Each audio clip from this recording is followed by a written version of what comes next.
Karachi police डकैती और राजधानी की वारदातों पर काबू पाने में नाकाम। शहर में रवां साल डकैती मज़ाहमत पर 50 से ज़ायद और सिर्फ रमज़ान में 10 से ज़ायद शहरी जान से हाथ धो चुके। मुत्तहदा कौमी मूवमेंट से हुकूमत पर फट पड़ी। अपना IG अपना वज़ीर दाखिला आ गया लेकिन अमन नहीं आया। फैसल सब्जवारी ने कहा कि स्ट्रीट क्रिमिनल्स के खिलाफ कुछ नहीं किया जा रहा। अरबों रुपए के मोबाइल फ़ोन्स छीने जाते हैं। क्या कोई सोच सकता है छीने गए मोबाइल फ़ोन्स की मार्केट पुलिस की सरपरस्ती के बगैर चल सकती है? कराची की तरह सिंध भर में रेंजर्स को इख्तियारात देने का मुतालबा कर दिया। ख्वाजा इज़हारुल हसन ने कहा कि सिंध हुकूमत ने वफाक को ब्लैकमेल करके अपनी मर्जी का IG लगाया और अब ऐसा लगता है कि कच्चे के डाकुओं में खुशी की लहर दौड़ गई है। कराची से कश्मीर पर कच्चे और पक्के के डाकुओं को लाइसेंस टू किल मिल गया है। कराची में रेंजर्स का इख्तियार है तो बाकी सूबे में क्यों नहीं? सिंध भर में रेंजर्स को तैनात किया जाए।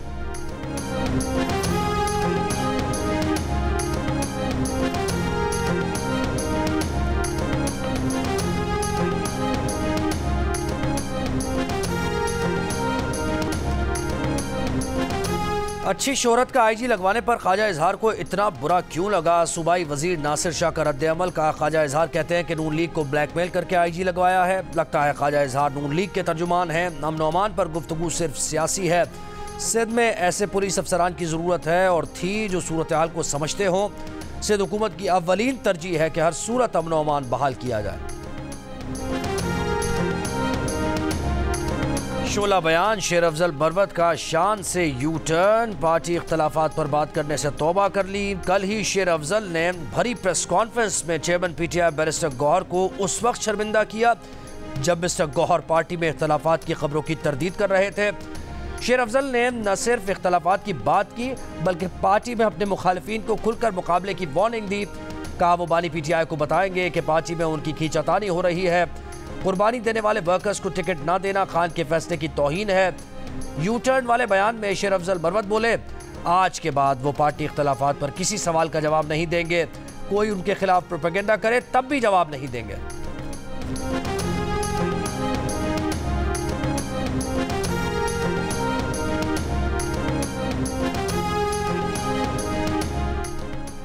चीनी इंजीनियर्स की गाड़ी ना बुलेट प्रूफ थी ना बॉम्ब प्रूफ। हादसे के बाद तहकीकात करने वालों ने पता लगा लिया। वज़ीर आज़म शहबाज शरीफ पहले ही सिक्योरिटी लैब्स पर 5 आला ऑफिसर्स के खिलाफ कार्रवाई का हुक्म दे चुके हैं। वफाक को भेजी गई शाम हमले की दूसरी तहकीकाती रिपोर्ट के मुताबिक हमले का शिकार बस दूसरी बस से 15 फीट के फासले पर थी। खुद कुछ धमाके का शिकार होने के बाद बस 300 फीट नीचे गहरी खाई में जा गिरी। रिपोर्ट के मुताबिक चीनी काफिले में शामिल तमाम बसेस में कैमरे नस्ब थे।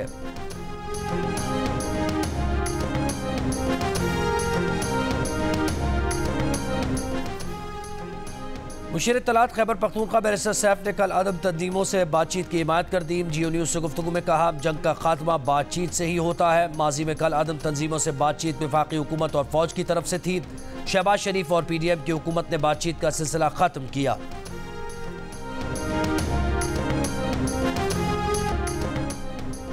ईद में चंद रोज बाकी। मुल्क के मुख्तलिफ शहरों में ईद बाजारों में चूड़ियों के स्टॉल्स की रौनकें उरूज पर। ब्यूटी पार्लर्स पर रश। खवातीन ने जल्द संवारने के लिए ब्यूटी सैलून्स का रुख कर लिया। ईद पर दूसरों से जुदा और ज्यादा खूबसूरत नजर आने की कोशिश। जगमग शीशों और नाजुक कढ़ाई से मुज़य्यन ईद पर सिंधी टोपी की धूम। ईद जोड़े की रौनक बढ़ाने के लिए सिंधी टोपी की मांग में इजाफा।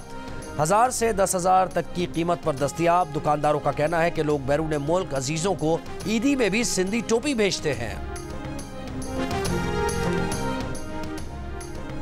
ईद स्पेशल ट्रेन कोयटा से रावलपिंडी के लिए रवाना। 11 बोगियों पर मुश्तमिल ट्रेन 700 से ज्यादा मुसाफिरों को लेकर रवाना हुई। कराची से पहली ईद स्पेशल ट्रेन पेशावर के लिए आज शाम 6 बजे रवाना होगी।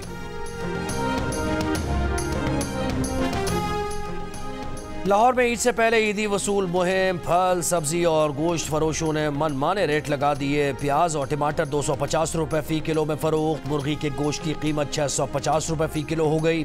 लहसुन और अदरक 800 रुपए तक पहुंच गया। केला 200 से 300 रुपए दर्जन हो गया। ज़िले इंतजामिया मार्केट से गायब। दूसरी जानिब कोयटा में मुर्गी के गोश्त की कीमत में 40 और गाय के गोश्त की कीमत में 50 से 100 रुपए तक का इजाफा।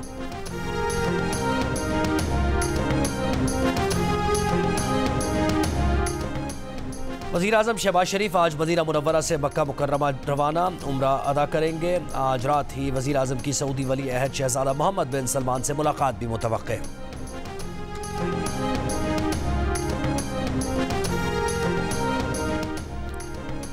सदर मुमलिकत आसिफ अली जरदारी की तुर्क सदर रजब तैयब एर्दोगान से टेलीफोनिक गुफ्तगू। सदर मुमलिकत का मुख्तलिफ शोबों में ताल्लुकात मजीद मजबूत बनाने की ज़रूरत पर जोर। सदर आसिफ अली जरदारी ने तुर्क सदर रजब तैयब एर्दोगान को ईद उल फितर की पेशगी मुबारकबाद और पाकिस्तान का दौरा करने की भी दावत दी।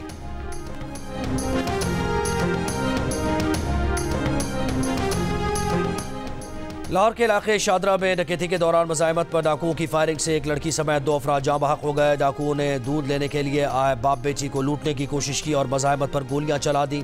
फायरिंग से लड़की और करीब मौजूद शहरी मौके पर जाँ बहक हो गए, जबकि लड़की के वालिद जख्मी हुए। पुलिस ने शवाहिद जमा करके मुल्ज़िमान की तलाश शुरू कर दी।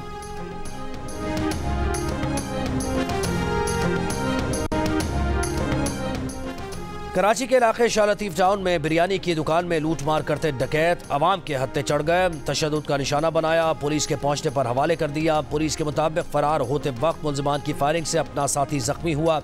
गिरफ्तार मुल्ज़िमान से असलहा और छीना गया सामान बरामद। सुराबगोट बस टर्मिनल पर शहरी से डकैतों की लूट मार वीडियो मंजर आम पर आ गई।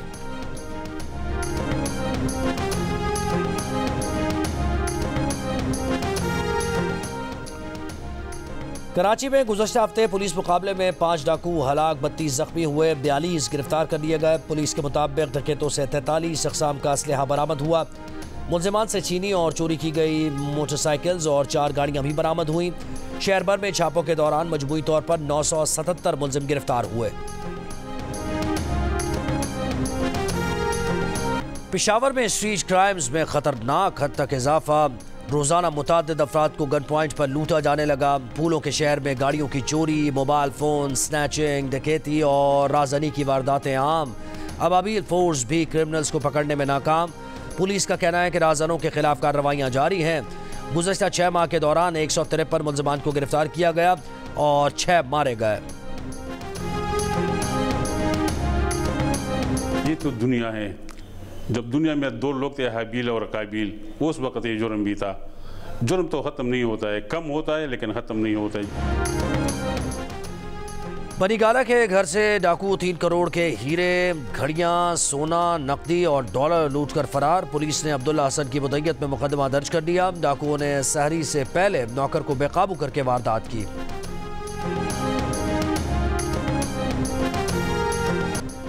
सिंध हुकूमत को जदीद असलहा खरीदने का NOC मिल गया। जल्द हमें असलहा मिल जाएगा। IG सिंध गुलाम नबी मेमन की मीडिया से गुफ्तगू। कहा कच्चे के इलाकों को सील कर दिया है। कच्चे के डाकू पहले अगवा करते थे, अब हनी ट्रैपिंग कर रहे हैं।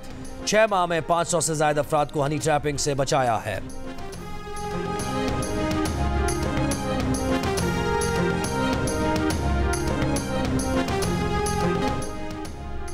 %66 पाकिस्तानियों ने रमज़ान में इफ्तारी के साथ ही रात का खाना खाने को पहली तरजीह करार दिया। कहा सहूलत होती है और हाजमा भी दुरुस्त रहता है।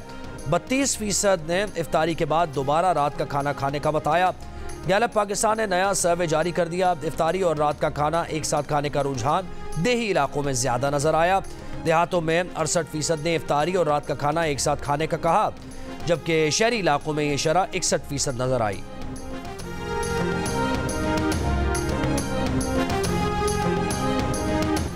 तहरीक इंसाफ के रहनुमा वलीद इकबाल कहते हैं कि बानी PTI के मुताबिक जिनको पार्टी छोड़ने पर मजबूर किया गया उनकी वापसी पर गौर किया जा सकता है। जियो न्यूज़ के प्रोग्राम जियो पाकिस्तान में गुफ्तगू में कहा, जिन पर जबर तशद्दुद हुआ, प्रेस कॉन्फ्रेंस करके पार्टी छोड़ने का कहा गया, उनको देखा जाएगा। उन लोगों को नहीं जो प्रेस कॉन्फ्रेंस के बाद दूसरी पार्टी में गए। अली जैदी इस्तेहकाम पाकिस्तान पार्टी में चले गए थे, वो इस कैटेगरी में नहीं आते।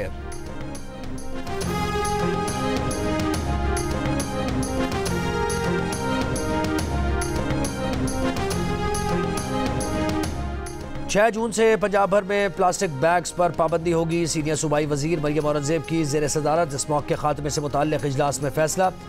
इंसदाद स्मॉग से मुताल्लिक़ अवाम की आगाही के लिए मुहिम चलाई जाएगी। तमाम गाड़ियों के लिए फिटनेस सर्टिफिकेट लाजिम और सालाना मुआयना होगा। मरियम औरंगजेब की पंजाब में तमाम सरकारी इमारतों को शमसी तवानाई पर मुंतकिल करने की हिदायत।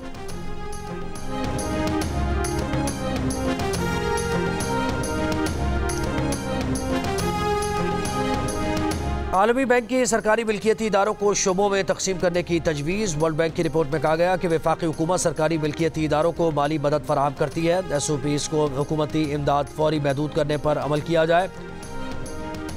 सरकारी मिल्कियती इदारों के माली अखराजात को कम किया जाए। इक़्तिसादी कारकर्दगी के लिए SOEs में हुकूमती अमल दखल कम करें। हाई प्रोफाइल SOEs को मुंतखब तकसीम के आगे साथ बढ़ाएं।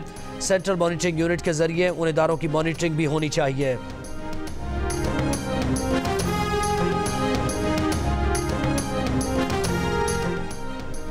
पाकिस्तान की लार्ज स्केल मैन्युफैक्चरिंग सनतों की पैदावार में बतदरीज इजाफा। 21 माह की बुलंद तरीन सतह देखी गई। लार्ज स्केल मैन्युफैक्चरिंग सनतों पेट्रोलियम मसनूआत, टेक्सटाइल, फार्मास्यूटिकल और दीगर अहम शोबे शामिल हैं। रवां साल ज़राअत और टेक्सटाइल के शोबों में बम्पर फसलें हासिल होने की तवक्को।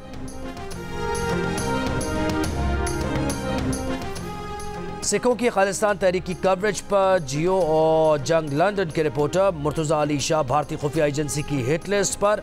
बरतानिया के सिख फेडरेशन दविंदरजीत सिंह ने सिख चैनल को इंटरव्यू में कहा कि मेट्रोपॉलिटन पुलिस भी मुर्तज़ा अली शाह की ज़िंदगी को लाहक खतरात से बाखबर है। लंदन में जियो और जंग के रिपोर्टर ने बरतानिया के अलावा कनाडा, स्विट्ज़रलैंड और इटली में होने वाली रेफरेंडम की कवरेज की। गुज़श्ता साल भारत में मुर्तज़ा अली शाह का सोशल मीडिया अकाउंट बंद कर दिया गया था। आजकल आप कहाँ गायब हैं? ओह, कहाँ गायब हैं? नहीं, मैं इधर ही हूँ। आप मुझे ढूंढ रही थी? नहीं, लाइक फिल्म ड्रामा इंडस्ट्रीज। हाँ, मैं कुछ एक्चुअली मैं ये कोरोना के बाद कुछ अरसे में ट्रैवल करता रहा। मैं कनाडा वगैरह गया हुआ था, लेकिन ये कि मैं काम करना चाह रहा हूँ और इसलिए मैं अब दोबारा से करूँगा काम इंशाल्लाह। 16 साल का बच्चा पॉपुलर हो जाए तो वो तो हम ये टिकटॉक पे अगर 1000 फॉलोअर हो जाए हम लोग तो ये कॉलर खोल लेते हैं। हाँ, नहीं फायदा तो नहीं उठाया, लोगों ने फायदा उठाया मेरे से। मैंने किसी अपने लिए कुछ नहीं किया है। कम उम्र में मशहूर होने का फायदा हुआ या नुकसान? 40 साल स्क्रीन पर राज किया, लेकिन आजकल काम क्यों नहीं कर रहे? भारत में किसके पास रहने की ख्वाहिश है? शोबिज़ इंडस्ट्री के एवरग्रीन अदाकार फैसल रहमान की ताबिश हाशमी से खट्टी मीठी गुफ्तगू। देखिए प्रोग्राम हस्ना मना है में आज रात 11:05 पर जियो न्यूज़ पर। और औरत को मक्खी से तशबीह देने पर तनकीद के शिकार अदाकार अदनान सिद्दीकी वजाहत पर मजबूर। का मकसद दिलाजारी नहीं मिजाज था, उनका गलत मतलब लिया गया, आइंदा एहतियात करेंगे। एक इंटरव्यू में अदनान ने कहा था कि मक्खी और ख़वातीन एक होती हैं, पीछे भागो तो दूर भागती हैं, बैठ जाओ तो हाथ पर आकर बैठ जाती हैं। इंटरव्यू पर सख्त अवामी रद्दअमल सामने आया। कहा गया कि लगता है कि अदनान को तमगा इम्तियाज़ मिलने के साइड इफ़ेक्ट शुरू हो गए हैं। किसी ने कहा कि अदनान की ये बात ख़वातीन के लिए मुआशरे के ख़तरनाक रवैयों की अक्कास है। एक खातून ने पूछा कि अदनान अपने घर की ख़वातीन का भी यूं ही मुवाजना करेंगे?